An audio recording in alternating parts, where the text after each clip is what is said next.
Salam semua para tetua, jumpa lagi bersama Mimin, di channel Alurmu. Semoga para pendengar Alurmu selalu senantiasa dinaungi kebahagiaan, kesehatan, serta rejeki yang cukup.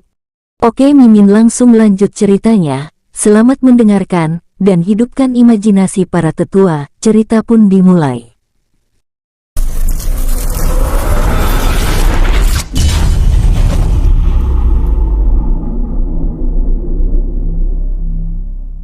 Keesokan harinya setelah pembantaian, berita mengenai hancurnya dua sekte besar aliran putih menggemparkan penduduk di seluruh wilayah benua barat.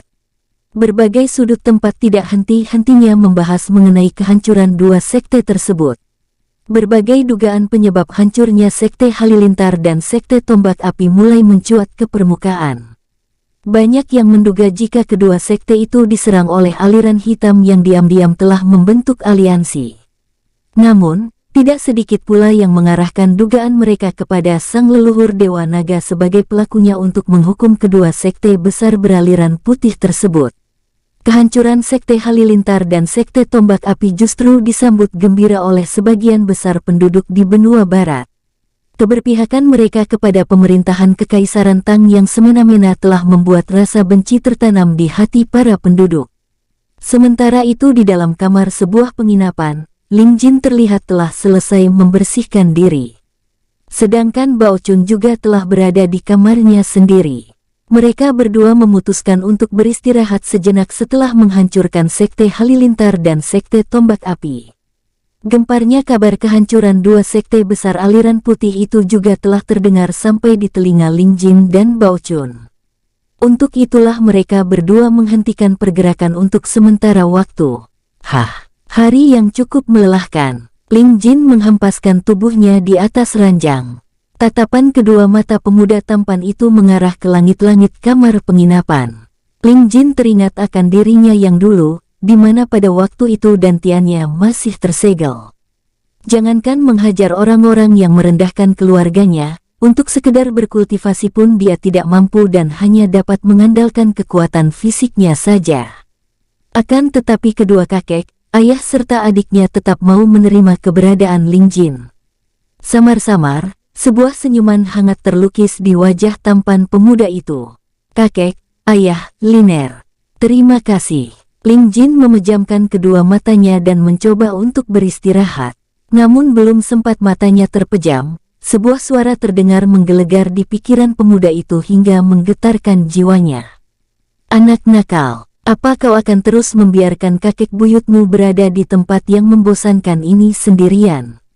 Ling Jin mengerutkan kening mendengar suara itu. Lantas dia mencoba mencerna perkataan suara tersebut. Apa maksudnya kakek buyut, kakek buyut, kakek buyut? Mulut Ling Jin terus berkomat-kamit menyebutkan kakek buyut. Lalu tidak lama berselang, kakek buyut, plak, mati aku. Pemuda tampan itu menepuk kening dan merutuki dirinya sendiri karena telah melupakan keberadaan Lin Wang di dalam dunia jiwanya. Bagaimana aku memasuki dunia jiwaku sendiri?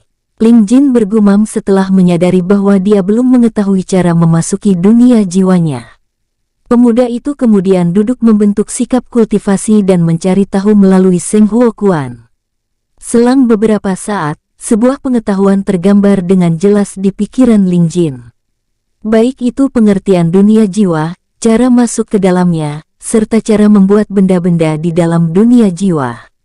Ling Jin menyerap dan mencerna pengetahuan itu selama beberapa waktu. Kemudian dia membuka kedua matanya kembali. Ternyata seperti itu caranya.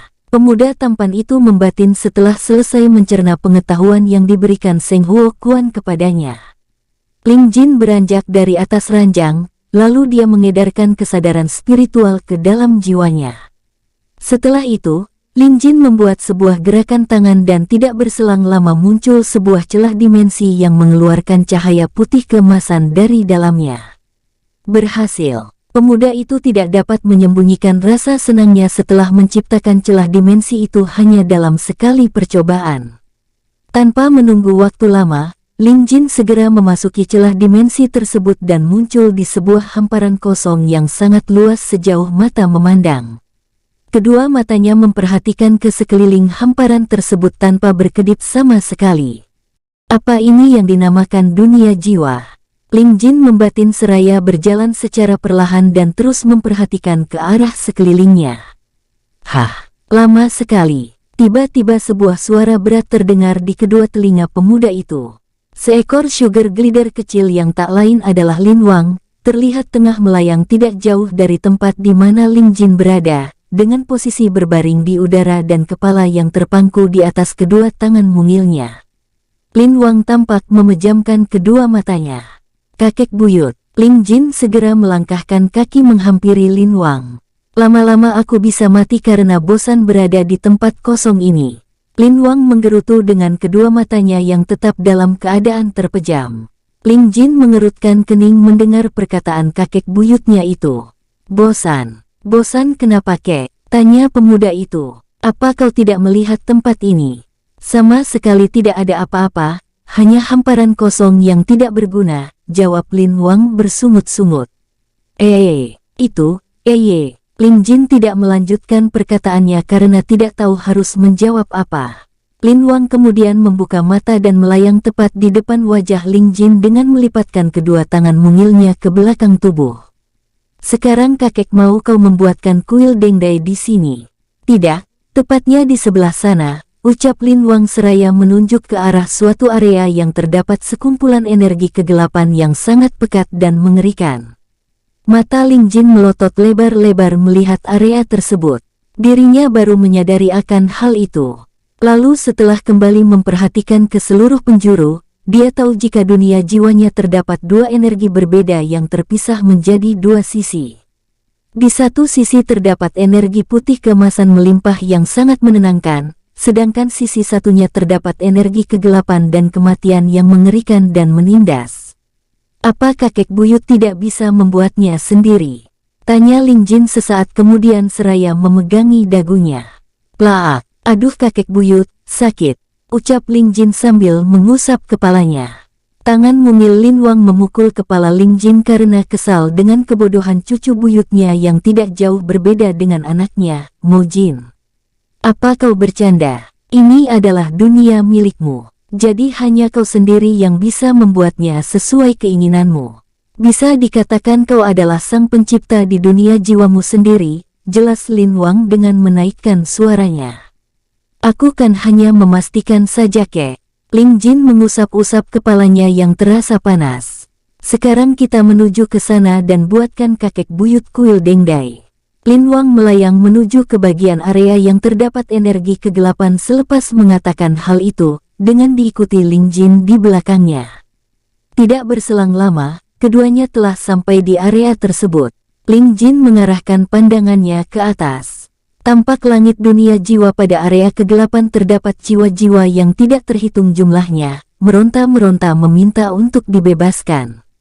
Itu terlihat seperti langit pada bagian kegelapan terbuat dari sekumpulan jiwa. Keadaan langit tersebut mengingatkan Ling Jin kepada dunia di dalam pohon kegelapan abadi saat dirinya ditasbihkan menjadi penguasa bangsa iblis beberapa waktu yang lalu. Nah, sekarang kau buat kuil dengdai di sini, ucap Lin Wang. Baik kek, tapi bisakah kakek buyut menjelaskan tentang bentuk pasti dari kuil dengdai? Ucap Ling Jin. Lin Wang melipatkan kedua tangan mungilnya ke belakang seraya memejamkan mata. Lalu sugar glider kecil itu mulai berbicara untuk memberi penjelasan kepada cucu buyutnya mengenai bentuk pasti dan ukuran dari kuil dengdai tersebut. Lin Wang berkata mengakhiri penjelasannya tanpa membuka mata. Ling Jin manggut-manggut mendengar perkataan dari Lin Wang. Lalu dia memejamkan kedua matanya untuk membayangkan hal-hal mengenai kuil dengdai selama beberapa waktu. Kemudian setelah itu, celing, wah, berhasil kek, Ling Jin berkata lantang dengan ekspresi wajah yang menyiratkan kegembiraan. Di depan mereka berdua kini berdiri sebuah kuil kuno raksasa yang sangat besar. Aura kematian dan terasa mencekam dapat Ling Jin rasakan hanya dengan menatap kuil tersebut. Di bagian atas, terpampang sebuah papan yang terbuat dari energi kegelapan dengan bertuliskan, kuil dengdai, persis seperti yang terdapat di dunia dalam pohon kegelapan abadi. Hahaha, bagus, bagus. Akhirnya rumahku kembali lagi. Hahaha. Lin Wang tertawa kegirangan begitu melihat kuil tersebut muncul dalam keadaan yang sama persis seperti tempat tinggalnya dulu sebelum dihancurkan oleh Ling Jin. Bagaimana kek? Apa kakek buyut menyukainya? Tanya Ling Jin dengan menyunggingkan senyuman. Kerja yang bagus. Lin Wang menjawab seraya menganggukkan kepalanya. Tapi, Lin Wang tidak melanjutkan perkataannya. Sugar glider kecil itu tampak sedang memikirkan sesuatu. Tapi apa kek? Tanya Ling Jin dengan ekspresi wajah heran. Lin Wang memperhatikan cucu buyutnya itu selama beberapa saat, lalu dia melanjutkan perkataannya, tapi apa kau tahu siapa orang tua kandungmu? Raut wajah Ling Jin berubah seketika itu, dari yang sebelumnya senang kini terlihat kesedihan terpancar dari kedua mata emas pemuda itu. Aku juga tidak tahu kek. Ling Jin menjawab lirih dengan menundukkan kepalanya. Bagiku sekarang, keluargaku adalah orang-orang yang tidak pernah lelah untuk mendukungku, ucapnya kemudian. Sudahlah, suatu saat nanti kau pasti bisa mengetahui identitas kedua orang tuamu. Lin Wang menghibur cucu buyutnya itu. Melihat ekspresi kesedihan dari Ling Jin membuatnya menjadi merasa bersalah. Lalu dia kembali berkata, kakek buyut curiga kau bukan terlahir dari dunia tengah ini. Mendengar perkataan Lin Wang, lantas pemuda itu kembali mengangkat wajahnya dan bertanya, maksud kakek buyut? Kakek buyut curiga kau adalah anak dari seorang dewa. Lin Wang menjeda perkataannya sejenak, kemudian kembali melanjutkannya, apa kau tahu? Hanya orang-orang dari keturunan dewa saja yang bisa membuat dunia jiwa, dan ini sudah menjadi ketentuan dari Sang Pencipta. Bukankah dua bocah itu menemukanmu di dalam kawah bekas ledakan yang jatuh dari langit? Meski kakek buyut bisa mengetahui hal-hal yang muncul dari penglihatan semua bangsa iblis, namun kakek buyut tidak dapat melihat siapa orang tuamu. Lingkaran suci milikmu itu seperti memberikan penghalang mengenai jati dirimu yang sebenarnya, ucap Lin Wang. Kening Ling Jin mengerut mendengar hal tersebut. Kini dia terlihat berpikir mengenai kebenaran perkataan dari kakek buyutnya. Kakek buyut ada benarnya juga. Selama ini aku tidak pernah mendengar ada kultivator di dunia ini yang memiliki dunia jiwa, dan Seng Huo Kuan. Gumam Ling Jin dalam hati. Ya sudah, kau tidak perlu pusing memikirkannya. Kelak hal itu akan terungkap dengan sendirinya seiring berjalannya waktu. Kakek buyut akan masuk ke dalam. Jika ada waktu, kau kembalilah untuk membangun dunia jiwamu agar tidak seperti tempat yang tidak berguna. Lin Wang kemudian melayang memasuki kuil Dengdai tanpa menunggu jawaban dari Ling Jin. Baik kek, suatu saat aku pasti akan mengetahui siapa orang tua kandungku, batin Ling Jin sambil menatap kepergian Lin Wang ke dalam kuil. Lalu pemuda tampan itu keluar dari dunia jiwanya. Wush! Ling Jin muncul kembali di dalam kamarnya. Pemuda itu kemudian membaringkan tubuhnya di atas ranjang. Pikirannya masih menerawang memikirkan perkataan Lin Wang sebelumnya. Ayah, ibu, apakah kalian merindukanku di sana? Ling Jin berkata dalam hati. Tanpa terasa, air mata menetes dari sudut kedua matanya, lalu tidak lama kemudian pemuda itu tertidur. Dan singkat cerita, 3 hari berlalu semenjak peristiwa hancurnya Sekte Halilintar dan Sekte Tombak Api. Kabar kehancuran dua sekte itu masih menjadi topik utama perbincangan penduduk di benua barat, baik itu penduduk biasa maupun para kultivator. Hampir setiap saat mereka membicarakan masalah itu di berbagai tempat. Di sebuah kedai makan, Ling Jin dan Bao Chun terlihat sedang menunggu pesanan mereka. Selama berada di benua barat beberapa hari ini, kedua sahabat itu memang memiliki kebiasaan untuk mengunjungi berbagai tempat makan yang berbeda-beda, serta tidak lupa membandingkan rasa dari masakan-masakan di kedai-kedai makan yang telah mereka singgahi. Hei, menurutmu siapa pelaku yang menghancurkan Sekte Halilintar dan Sekte Tombak Api?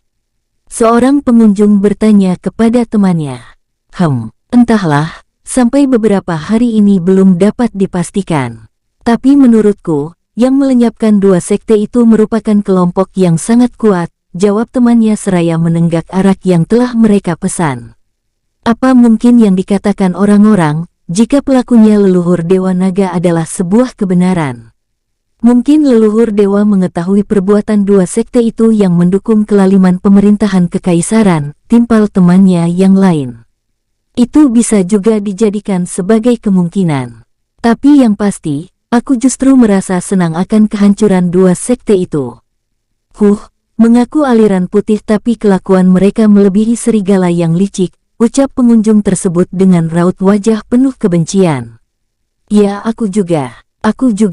Mereka memang pantas mendapatkan ganjaran yang setimpal.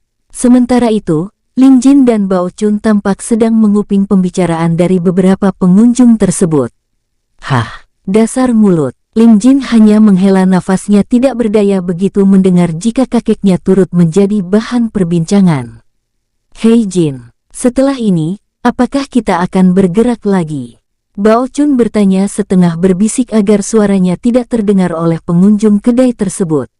Lebih cepat lebih bagus, jawab Ling Jin seraya menganggukkan kepalanya. Tidak lama berselang, seorang pelayan pria muda datang mengantarkan pesanan dua pemuda itu. Tuan-tuan, ini pesanan kalian. Silahkan menikmati. Terima kasih, jawab Ling Jin singkat. Yosh, baiklah. Saatnya memberi pelajaran kepada makanan-makanan ini. Bao Chun berkata dengan bersemangat begitu melihat beberapa porsi makanan dalam jumlah banyak yang berisi nasi, daging dan sayuran terpampang di hadapan mereka berdua. Lalu tidak lama kemudian, sambil memegang mangkuk serta sumpit, Ling Jin dan Bao Chun saling bertatapan dengan pandangan mata yang menyiratkan persaingan abadi di antara keduanya. Aku harap kau mampu memberikan perlawanan yang berarti untukku. Bao Chun berkata dengan ekspresi wajah dingin. Kau jangan anggap remeh diriku yang sekarang. Kali ini, akan aku buat kau tidak berkutik. Ling Jin menjawab perkataan Bao Chun, lalu pemuda bermata emas itu bergumam, lahapan Dewa Naga. Mata Bao Chun membulat dengan sempurna melihat Ling Jin telah mulai melakukan serangan dengan gencar, hingga membuat dirinya menjadi kelabakan. Pemuda berambut merah itu tidak hanya tinggal diam saja. Dia harus meladeni serangan-serangan Ling Jin dan membuat musuh bebuyutannya itu bertekuk lutut. Bao Chun bergumam dalam hatinya, ini tidak bisa dibiarkan begitu saja. Tidak ada cara lain lagi. Terpaksa aku harus mengeluarkan jurus terbaruku yang lebih dahsyat. Jurus Dewa Makan Menelan Matahari. Bao Chun segera membalas serangan-serangan Ling Jin dengan tak kalah gencar. Taak, taak, suara dentingan sumpit yang saling beradu terdengar nyaring, saat kedua pemuda itu saling berebut mengambil daging maupun sayuran yang berada di hadapan mereka. Ling Jin dan Bao Chun makan dengan sangat lahap. Anak muda zaman sekarang. Beberapa pengunjung paruh baya menggelengkan kepala, melihat dua pemuda berbeda warna rambut makan seperti orang kesetanan. Selang beberapa saat, 3 orang gadis cantik memasuki kedai makan, dan berjalan menuju ke sebelah kanan tempat duduk 2 orang pemuda yang sedang bertarung makan itu. Semua mata pengunjung kecuali Ling Jin dan Bao Chun seketika menatap mereka bertiga tanpa berkedip. Terutama kepada gadis paling senior yang berjalan di posisi paling tengah. Hei, bukankah itu Ruruan, bidadari paling cantik di kota Songsu?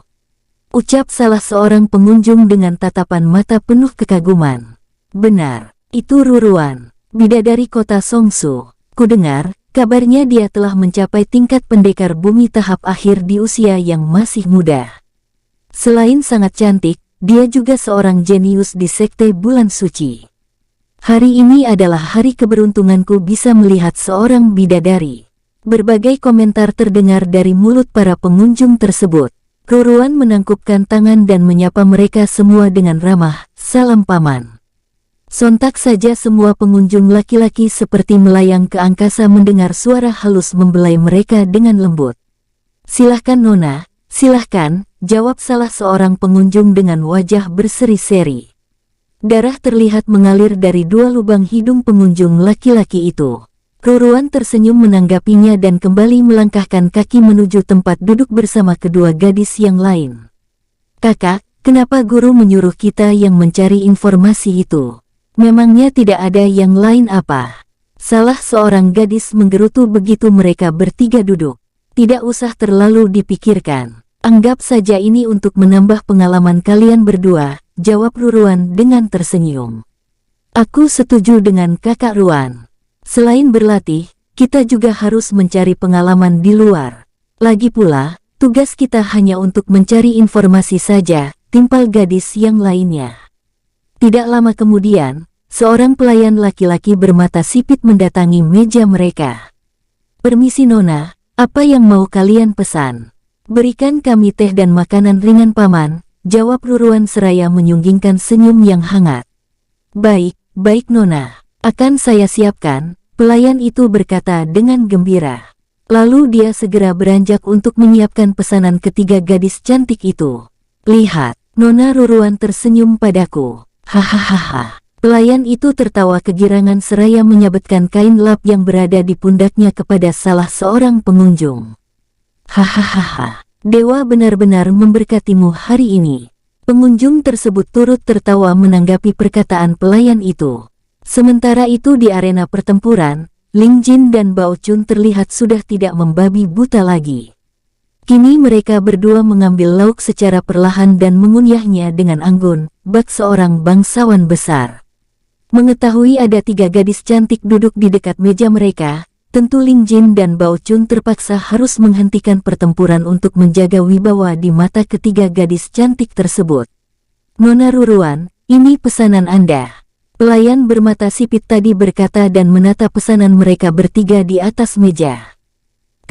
Ruruan hendak menjawab pelayan itu, namun sebuah suara memotong perkataannya. Terima kasih paman, ucap Bao Chun sembari mengangkat sumpitnya. Mengganggu saja, gerutu pelayan itu, lalu kembali melanjutkan pekerjaannya yang lain. Salah seorang gadis kemudian bertanya kepada Bao Chun dengan nada kesal. Hei, kenapa kau memotong perkataan Kak Ruan? Mendengar pertanyaan gadis itu, Bao Chun menelan makanannya dan menjawab, jika pelayan itu melihat senyuman dari kakak seperguruanmu lagi, dia pasti akan pingsan. Itu, gadis tersebut tidak melanjutkan perkataannya karena merasa Bao Chun ada benarnya. Ruruan tersenyum menanggapi perkataan Bao Chun, lalu dia bertanya, saudara, siapa namamu? Kau boleh memanggilku Bao Chun, jawab Bao Chun sebelum menenggak araknya. Lalu temanmu itu, ucap Ruruan. Ling Jin meletakkan sumpit dan mengalihkan wajahnya menghadap ketiga gadis itu. Ya dewa, tampan sekali matanya. Kedua junior Ruruan menelan ludah mereka melihat keindahan yang baru pertama kali ini mereka lihat. Sementara pipi halus Ruruan turut memerah seperti tomat saat melihat ketampanan wajah Ling Jin. Salam Nona, namaku adalah Ling Jin, ucap pemuda tampan itu seraya tersenyum ramah. Iya, salam saudara Jin, jawab Ruruan sedikit tersipu. Kakak Jin, namaku adalah Qiu Yue. Kakak Jin, aku Li Hua. Dua junior Ruruan terlihat sangat antusias saat memperkenalkan nama mereka yang kemudian ditanggapi anggukan kepala oleh Ling Jin. Saudari Ruan, mau kemanakah kalian bertiga? Ling Jin bertanya membuka percakapan. Kami, perkataan Ruruan kembali terpotong, tapi kali ini oleh Qiu Yue. Kami bertiga sedang menjalankan misi dari guru untuk mencari informasi, ucap gadis itu dengan cepat. Ruruan hanya menghela nafas dan menggelengkan kepala melihat tingkah adik seperguruannya itu. Lalu Qiu Yue kembali melanjutkan perkataannya, dia menjelaskan jika mereka bertiga berasal dari Sekte Bulan Suci. Guru mereka memberi tugas untuk mencari informasi mengenai lenyapnya 2 sekte besar aliran putih yang terjadi hanya dalam sekejap. Ling Jin menganggukkan kepala mendengar penjelasan dari Qiu Yue.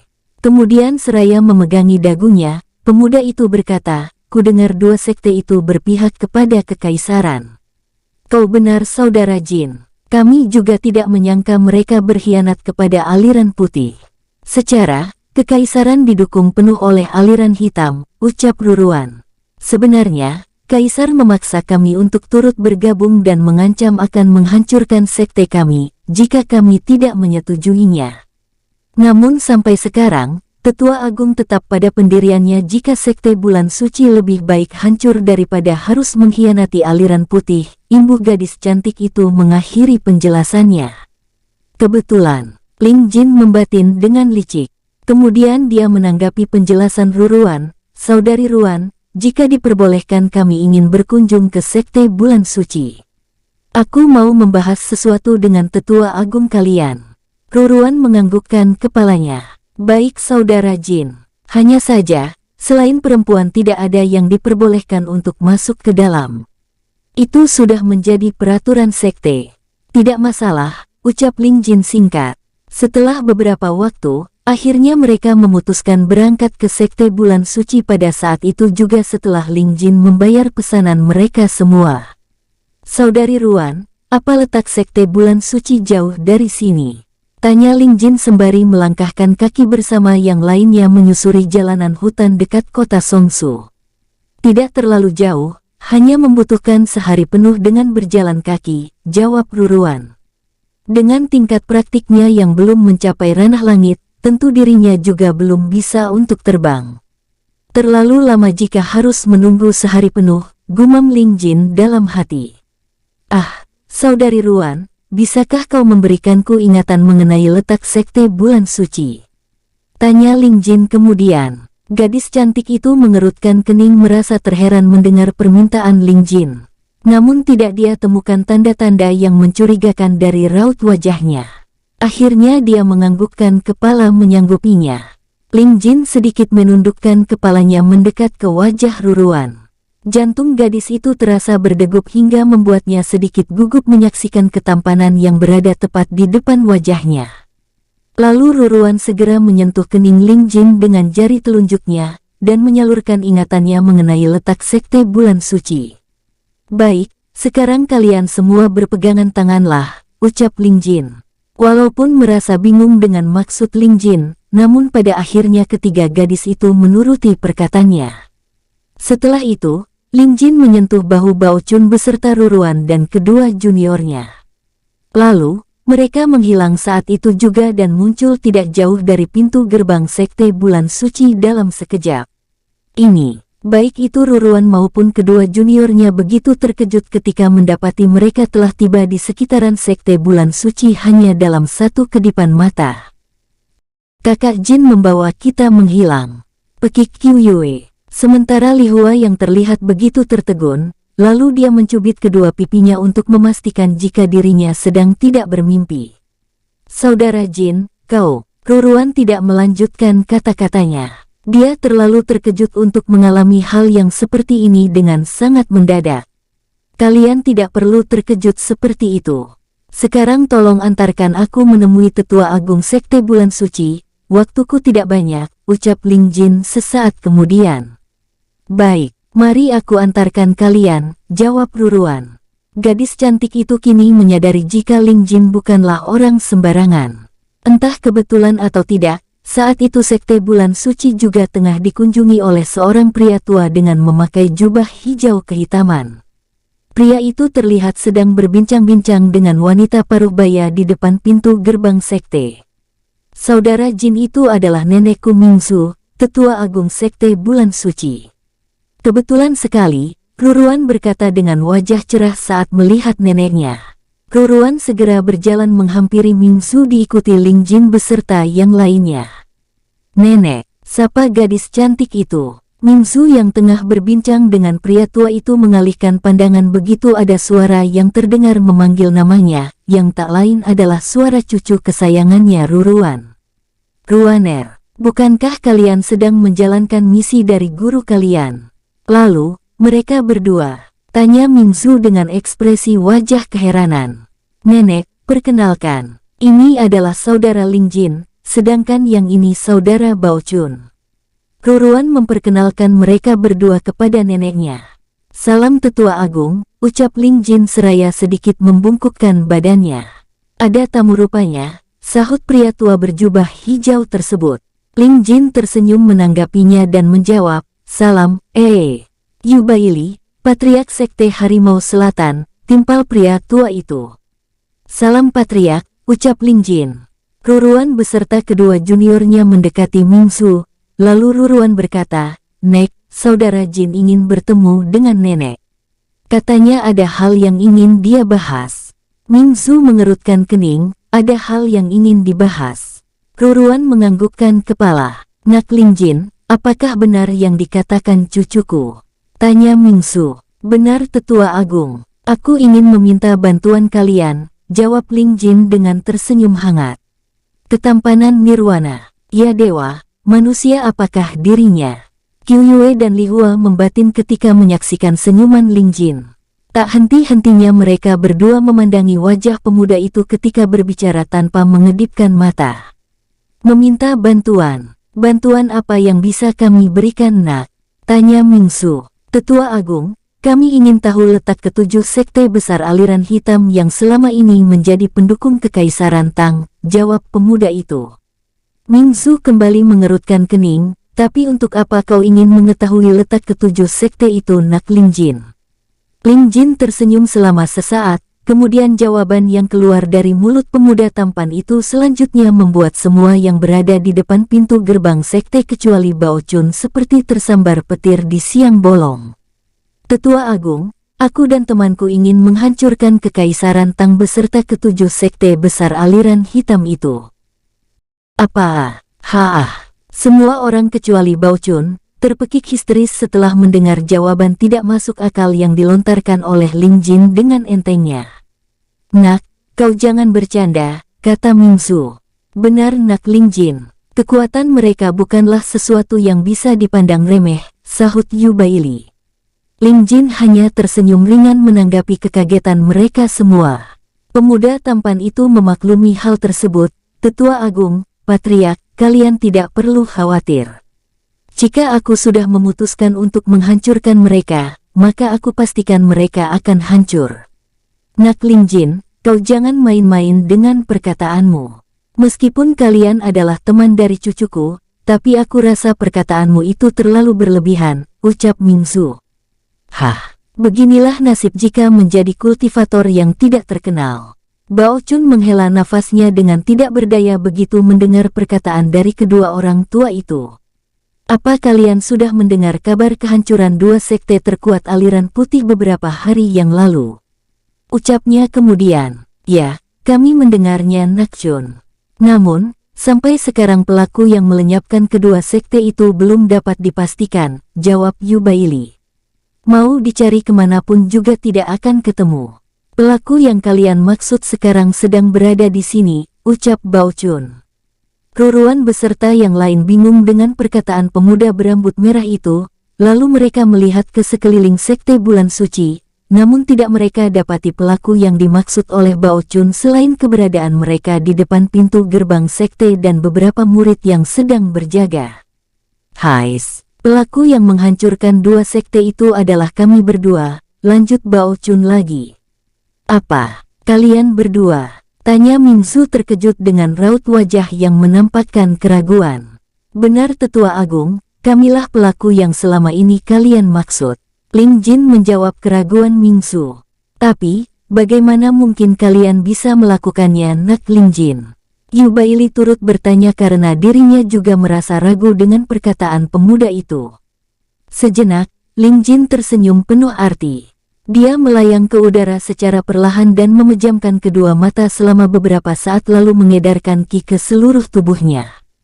Seketika itu, aura seorang Raja Dewa merembes ke segala arah hingga membuat mereka yang berada di darat merasa tertekan. Udara menjadi kacau akibat rembesan aura tersebut. Tubuh Lingjin kini terselimuti energi berwarna keemasan. Tidak hanya sampai di situ, kedua pupil matanya juga berubah menjadi pupil mata naga setelah Lingjin membuka matanya kembali. Ruruan, Mingsu dan yang lain membelalakan mata mereka lebar-lebar melihat perubahan Lingjin. Ekspresi keterkejutan tersirat di wajah mereka semua. Raja Dewa, Yu Baili berkata secara tidak sadar. Bagaimana? Apakah sekarang kalian percaya dengan perkataan kami? Ucapan Lingjin membuyarkan keterkejutan mereka. Kemudian pemuda tampan itu menarik kembali auranya dan mendarat di depan Ruruan dan yang lainnya. Nak Lingjin, bagaimana kau? Perkataan Mingsu terhenti. Dia terlihat masih tercengang dengan tingkat praktik Lingjin yang telah mencapai Raja Dewa di usia yang masih sangat muda. Mingzu merasa jika bakat cucunya tidak bisa dibandingkan dengan pemuda bermata emas itu. Tetua Agung, kami bersungguh-sungguh ingin melenyapkan pemerintahan Kekaisaran Tang yang lalim itu beserta para pendukungnya. Mohon Tetua Agung memberi informasi letak ketujuh sekte besar aliran hitam itu, ucap Ling Jin. Ling Jin menjelaskan bahwa dia dan Bao Chun akan menghancurkan sekte-sekte itu terlebih dahulu satu persatu sebelum menyerang Istana Kekaisaran. Dirinya juga berkata jika sekte Bulan Suci maupun sekte Harimau Selatan tidak perlu ikut bertempur dan hanya perlu menunggu kabar darinya saja. Nak Ling Jin, aku akan memberitahumu letak sekte-sekte itu. Tapi, setelah berita hancurnya dua sekte pendukung Kekaisaran, Kaisar Tang Xiaoqi menarik 4 sekte besar aliran hitam untuk melindungi istana. Jadi, kemungkinan kalian hanya dapat menghancurkan 3 sekte saja, terang Yu Baili. Baiklah, tidak masalah Patriark, jawab Bao Chun menanggapi perkataan Yu Baili. Patriark sekte Harimau Selatan itu kemudian menyentuh kening Ling Jin dengan ujung jari telunjuk untuk memberikan ingatannya mengenai letak ketiga sekte yang tidak ditarik pihak Kekaisaran. Nak Ling Jin, kami berharap banyak kepada kalian. Kami doakan semoga dewa turut menyertai perjuangan kalian. Kekaisaran Tang telah sangat semena-mena selama ini, namun kami juga tidak bisa berbuat banyak. Mingzu berkata seraya menyentuh bahu Ling Jin. Tetua Agung, Anda jangan khawatir. Tunggu kabar baik dari kami, jawab Ling Jin. Kau berhati-hatilah, ucap Ruruan tanpa tersadar. Ling Jin hanya menyunggingkan senyumnya menanggapi pertanyaan gadis cantik itu. Lalu dia berkata kepada Bao Chun setelah berpamitan kepada mereka semua, Chun, kita berangkat sekarang. Hahaha, ayo, aku sudah tidak sabar menghajar wajah-wajah jelek mereka. Jawab Bao Chun dengan bersemangat. Kemudian kedua pemuda itu menghilang dari depan pintu gerbang sekte Bulan Suci. Apa? Menghilang? Ekspresi wajah Mingzu maupun Yu Baili terlihat begitu terkejut menyaksikan adegan tersebut. Seumur hidup, baru pertama kali ini mereka menyaksikan kultivator yang dapat menghilang. Siapa dia sebenarnya? Batin Mingzu sambil terus menatap tempat di mana Ling Jin dan Bao Chun menghilang. Wush! Ling Jin dan Bao Chun muncul di atas langit sekte kelelawar darah. Bangunan sekte itu terlihat tidak terawat, dan terdapat tanaman-tanaman rambat yang menutupi seluruh tembok, hingga menambah kesan angker pada sekte tersebut. Tampak kubah perisai energi berwarna hijau tua melingkupi seluruh bangunannya. Sekte kelelawar darah merupakan salah satu sekte besar aliran hitam yang mendukung kelaliman pemerintahan Kekaisaran Tang. Sekte ini berada pada peringkat keempat terkuat di bawah sekte Jurang Setan dan di atas sekte Harimau Selatan. Tombak penguasa petir. Tanpa basa-basi, Bao Chun membuat tombak energi petir merah yang cukup besar dan segera melesatkannya ke arah kubah tersebut. Swoosh! Boom! Ledakan dahsyat terdengar begitu tombak petir merah menghantam dan menghancurkan kubah perisai tersebut, serta menewaskan anggota sekte yang sedang berjaga. Daratan bergetar cukup kencang selama beberapa saat. Ada serangan! Ada serangan! Suara ledakan dan getaran itu sontak membuat seluruh penghuni sekte menjadi kalang kabut karena mendapat serangan mendadak dari pihak yang tidak diketahui. Tidak lama berselang, seorang pria tua beserta kurang dari 1 juta anggota sekte kelelawar darah keluar dan berkumpul di depan sekte. Bajingan, siapa kalian? Apa kalian mau cari mati? Pria tua itu membentak mereka berdua karena telah lancang menyerang sektenya tanpa sebab. Kesemua anggota sekte kelelawar darah terlihat seperti kerumunan semut jika dilihat dari atas langit. Ling Jin hanya tersenyum melihatnya. Sekumpulan semut. Chun, ayo. Ling Jin berkata yang kemudian ditanggapi anggukan kepala oleh Bao Chun. Duem. Ledakan energi teredam aura seorang Raja Dewa dan ranah Dewa Bumi menyebar ke segala arah saat itu juga. Angin berhembus sangat kencang dan tidak beraturan akibat ledakan energi teredam tersebut. Kini kedua mata Ling Jin berubah menjadi mata naga dengan tubuhnya yang terbalut kobaran api putih dan petir hitam yang berderak-derak. Sementara Bao Chun, seluruh tubuhnya telah terbalut petir merah serta rambutnya yang berubah menjadi rambut-rambut petir merah yang berkilatan. Ling Jin kemudian membuat pedang energi api putih, sedangkan Bao Chun membuat tombak energi petir merah. Kedua sahabat itu lalu segera menerjang ke arah musuh-musuh mereka. Hiya, Raja Dewa. Para tetua tertegun ketika merasakan aura energi yang terus merembes dari tubuh Ling Jin. Keparaan, umpat pria tua itu dengan penuh rasa benci. Patriark Yongsheng, kita lawan mereka berdua. Seru salah seorang tetua sekte kelelawar darah kepada pria tua tersebut yang diketahui bernama Yongsheng. Sebenarnya tetua itu ragu untuk menyerang kedua pemuda tersebut mengingat kekuatan salah satu dari mereka telah mencapai tingkat Raja Dewa. Namun apa daya, mereka berdua telah mengacak-acak sekte kelelawar darah mereka. Seandainya tetua agung sekte berada di tempat, tentu dia pasti akan menghajar dua pembuat onar itu.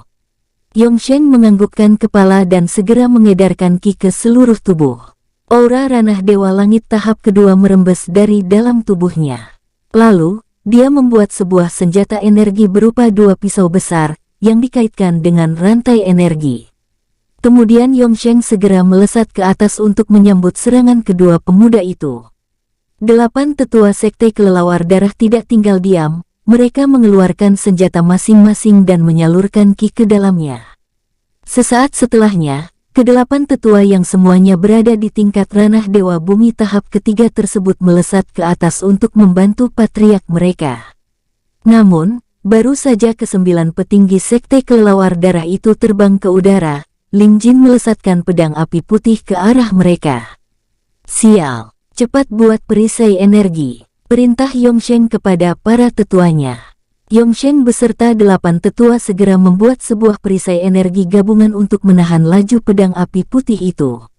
Akan tetapi, sesaat kemudian ke-9 petinggi sekte kelelawar darah itu melebarkan kedua mata mereka. Pedang api putih milik Ling Jin berbelok dan menghujam ke arah para anggota sekte. Wush, boom, hampir 100.000 nyawa melayang begitu saja akibat tidak siap untuk menerima hantaman pedang api putih tersebut. Sebuah kawah berukuran cukup besar terbentuk di depan sekte kelelawar darah. Asap debu membumbung tinggi hingga memenuhi area itu. Bajingan, dia mengecoh kita. Yongsheng mengumpati Ling Jin dengan kesal setelah ke-9 petinggi sekte itu menarik kembali perisai perlindungan secara bersamaan. Melihat kelengahan mereka, Bao Chun tersenyum menyeringai, bodoh. Lalu pemuda petir itu segera melesatkan tombak petir merahnya tanpa ampun kepada Yongsheng beserta para tetuanya.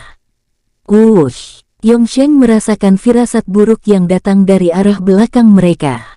Kemudian pria tua itu menolehkan kepala dan mendapati sebuah tombak petir merah tengah melesat ke arah mereka dengan kecepatan yang mengerikan. Awas! Yongsheng segera membuat kembali perisai perlindungannya untuk menghadang laju tombak petir merah tersebut. Naas bagi para tetua sekte kelelawar darah. Mereka semua tampak tidak siap dengan datangnya tombak petir merah milik Bao Chun dan menahannya hanya dengan menggunakan senjata mereka. Tombak petir merah menghujami Yongsheng beserta ke-8 tetua sekte kelelawar darah dengan telak. Boom! 5 dari 8 tetua sekte tewas seketika itu juga dengan keadaan tubuh telah hancur lebur menjadi serpihan daging yang berhamburan di udara. Sedangkan ketiga tetua lainnya terhempas ke bawah hingga menghujam tanah dengan sangat keras. Boom! Hoah! Darah menyembur dengan deras dari dalam mulut ketiga tetua tersebut. Keadaan tubuh mereka sudah tidak utuh lagi. Salah seorang tetua hancur pada bagian kaki kanan sebatas pangkal paha, tetua yang satunya hancur pada kedua tangannya, sedangkan tetua yang terakhir lebih mengenaskan, kedua tangan dan kakinya telah lenyap dan hanya menyisakan badannya saja. Tidak! Yongsheng berteriak dengan sangat kencang menyaksikan nasib tragis yang menimpa ke-8 tetua sekte kelelawar darah. Kerja bagus Chun, ucap Ling Jin dengan raut wajah gembira. Hihihi, Bao Chun hanya nyengir kuda sambil mengacungkan jari jempol tangannya. Ling Jin dan Bao Chun kembali membuat senjata energi mereka masing-masing dan segera melesat ke arah lawan tanpa basa-basi. Ling Jin menyerang Yongsheng, sedangkan Bao Chun menerjang para anggota sekte kelelawar darah. Hahaha, kemarilah kalian manusia-manusia tengik. Bao Chun tertawa menggila dan mulai melakukan pembantaian tanpa sedikit pun belas kasihan. Yongsheng yang melihat Ling Jin tengah melesat ke arahnya segera membuat kembali senjata energinya dan melesat untuk menyambut serangan pemuda itu. Akan kuhabisi kau kepara Aat. Ling Jin hanya menyunggingkan senyum ringan mendengar teriakan patriark sekte kelelawar darah tersebut. Dalam mimpimu sekalipun, kau tak akan sanggup. Hiya. Sebelum kedua senjata mereka beradu, Ling Jin menaikkan energi kekuatannya menjadi Raja Dewa tahap ketiga. Kedua mata Yongsheng terbelalak sangat lebar ketika merasakan aura kekuatan Ling Jin yang tiba-tiba naik 2 tahap hingga membuatnya tertekan. Traang, wush. Senjata energi Yongsheng lenyap seketika itu juga begitu kedua senjata mereka beradu. Bukan tanpa sebab, perbedaan tingkat pratik yang begitu mencolok membuat segala kekuatan Yongsheng seakan tidak berarti apa-apa bagi pemuda itu. Yongsheng tertegun mendapati senjata energinya telah lenyap begitu saja bak hembusan angin yang lewat. Belum sempat patriark itu sadar dari keterkejutannya, Ling Jin menghilang dan muncul di atas pria tua tersebut. Lalu, pemuda itu menghujamkan pedang api putih tepat di ubun-ubun kepala Yongsheng hingga tembus ke bawah. Patriark dari sekte kelelawar darah tewas seketika, dengan keadaan kedua mata tuanya yang memelotot tanpa mengeluarkan sedikit pun suara teriakan kesakitan. Wush! Ling Jin membakar Yongsheng dengan api putih sampai lenyap tanpa sisa. Pemuda itu kemudian segera membuat segel bayangan ketika melihat jiwa Yongsheng hendak melesat ke atas dan mengurungnya di dalam segel bayangan. Lalu, Ling Jin membakar jiwa patriark sekte kelelawar darah tersebut, sehingga dia tidak akan bisa bereinkarnasi lagi. Di daratan, Bao Chun masih gencar melakukan serangan-serangan kepada para anggota sekte kelelawar darah. Gerakan pemuda petir itu terlalu cepat bagi penglihatan mereka. Mana kekuatan kalian? Tunjukkanlah padaku. Hahaha. Slush. Buom. Arg. Buak. Duem. Bao Chun terus melakukan pembantaian selama beberapa waktu. Setiap dia menggerakkan tangan, kaki maupun tombak petir merahnya, belasan nyawa melayang saat itu juga. Raut wajah Bao Chun menyiratkan kegembiraan yang tidak terlukiskan setiap kali dirinya membunuh para anggota sekte kelelawar darah. Chun, akhiri sekarang. Terdengar peringatan dari Ling Jin yang hanya menyaksikan adegan pembantaian itu dari udara. Dirinya sedikit khawatir jika ada pihak lain yang mengetahui perbuatan mereka berdua jika terlalu lama mengulur waktu. Bao Chun menganggukkan kepalanya menanggapi peringatan dari sahabatnya. Kemudian pemuda petir itu melesat ke udara seraya mengangkat kedua tangannya menengadah ke atas. Penguasa petir menghukum langit. Sebuah tombak raksasa yang terbuat dari energi petir merah muncul di atas kepala Bao Chun. Kali ini, ukuran tombak itu lebih besar dari yang dia ciptakan sebelumnya ketika menghancurkan sekte Halilintar. Matilah. Hiya. Wush. Tombak raksasa itu melesat ke arah sekte kelelawar darah dengan sangat mengerikan. Udara berhembus sangat kencang ketika tombak petir merah raksasa melintas. Tampak petir-petir merah dalam jumlah yang tidak terhitung, tercipta di belakang lesatan tombak tersebut dengan posisi melintang menyerupai ekor meteor. Semua anggota sekte kelelawar darah menatap tombak raksasa itu dengan tatapan yang menyiratkan ketakutan.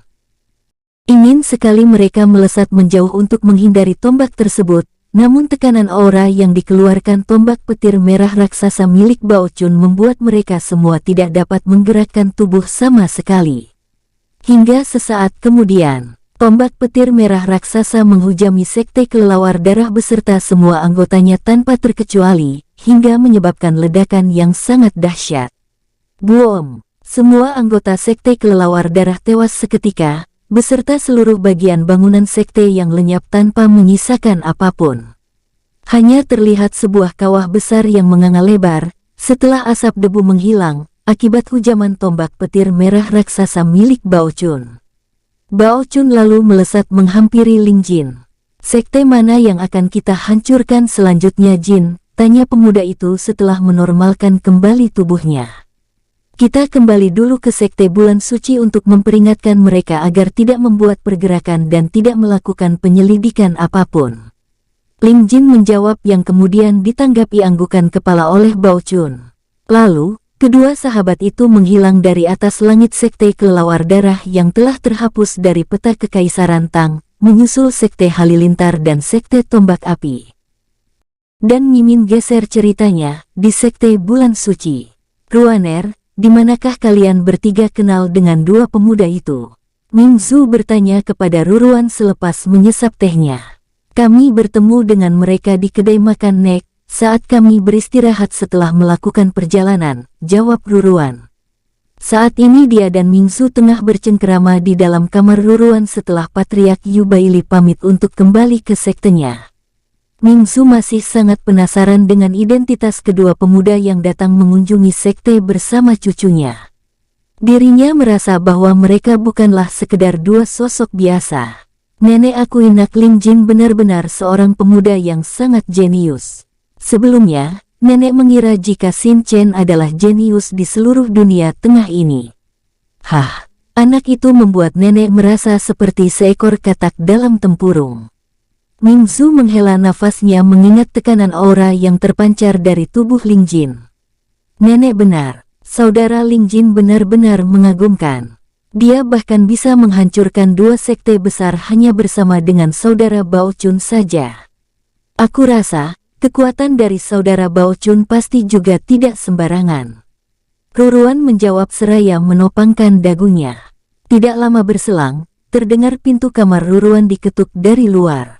Tok, tok, tok. Ruruan segera bergegas untuk membukakan pintu kamarnya yang diketuk.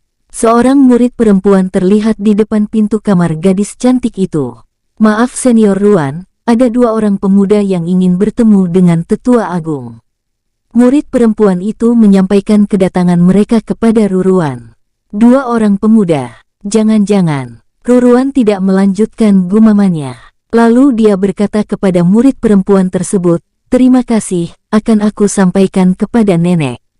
Suruh mereka menunggu di depan pintu gerbang sekte. Selepas murid perempuan itu kembali, Ruruan segera kembali menghampiri neneknya. Nek, ada dua pemuda yang ingin bertemu dengan nenek. Aku rasa mereka adalah saudara Ling Jin dan saudara Bao Chun. Ming Zu mengerutkan kening mendengar perkataan cucunya. Kemudian Tetua Agung Sekte Bulan Suci itu segera beranjak keluar sekte untuk menemui dua pemuda tersebut bersama Ruruan. Salam Tetua Agung, Saudari Ruan. Ling Jin menyapa Ming Zu dan Ruruan sembari menangkupkan kedua tangannya. Ah, Nak Ling Jin.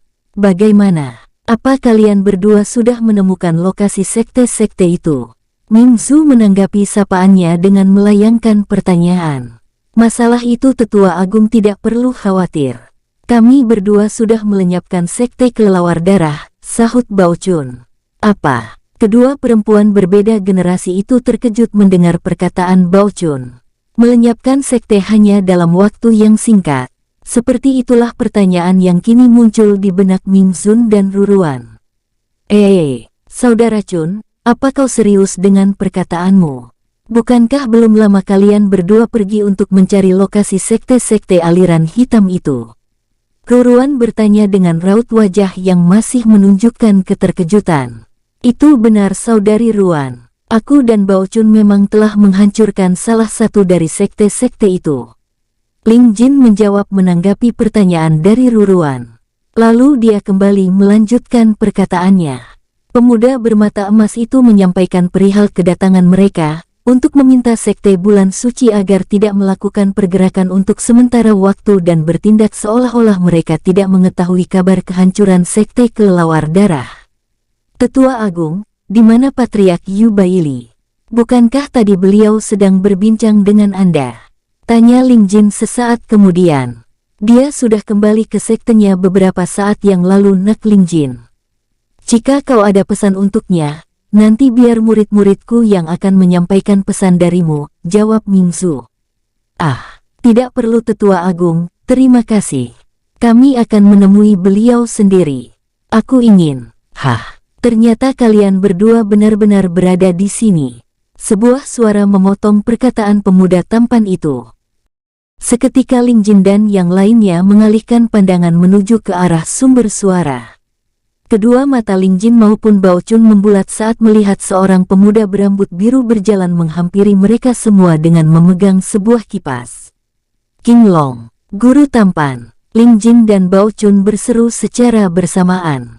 Keduanya terlihat heran dengan kedatangan King Long yang mereka rasa mendadak. Apa kabar Jin, Chun? Sapa King Long begitu dia bergabung dengan mereka berempat. Kami baik-baik saja Long, jawab Ling Jin.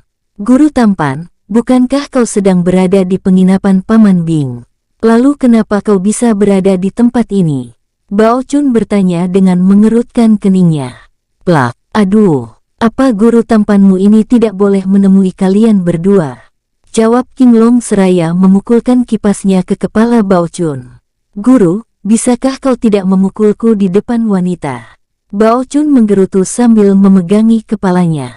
Dasar murid nakal. Bahkan di depan orang tuamu pun aku tetap akan memukulmu, jawab King Long.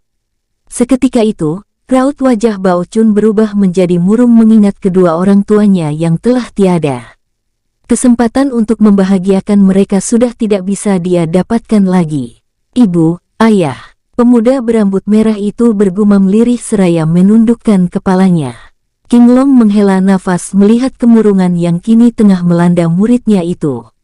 Dia menjadi merasa bersalah karena mengungkit kedua orang tua Bao Chun. Hais, sudah-sudah, kau tak perlu bersedih seperti itu. Guru tampan hanya bercanda. Apa kau tahu, selamanya muridku hanyalah kau dan Liner, ucap King Long kemudian.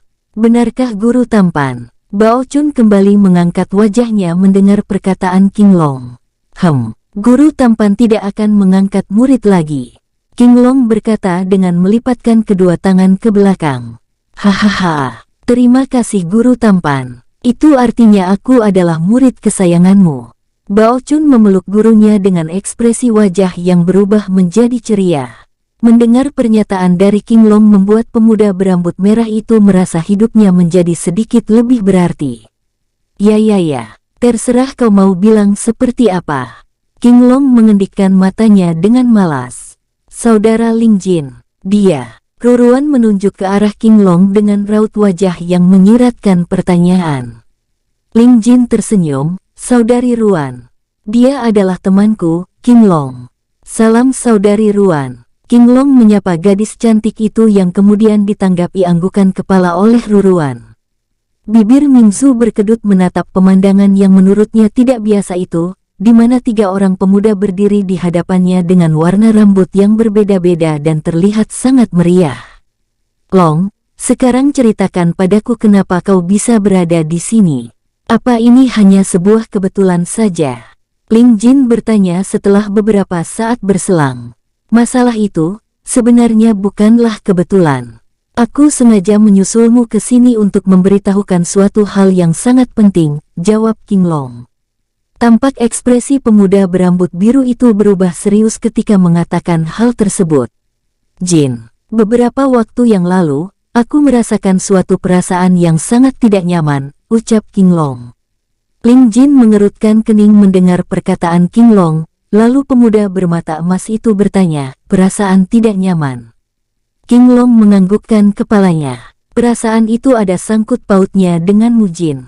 Aku merasakan ada beberapa energi yang sangat tidak mengenakan berada di benua ini. Setelah aku menemui kedua kakekmu, ternyata mereka juga merasakan hal yang sama. King Long menjeda sejenak perkataannya.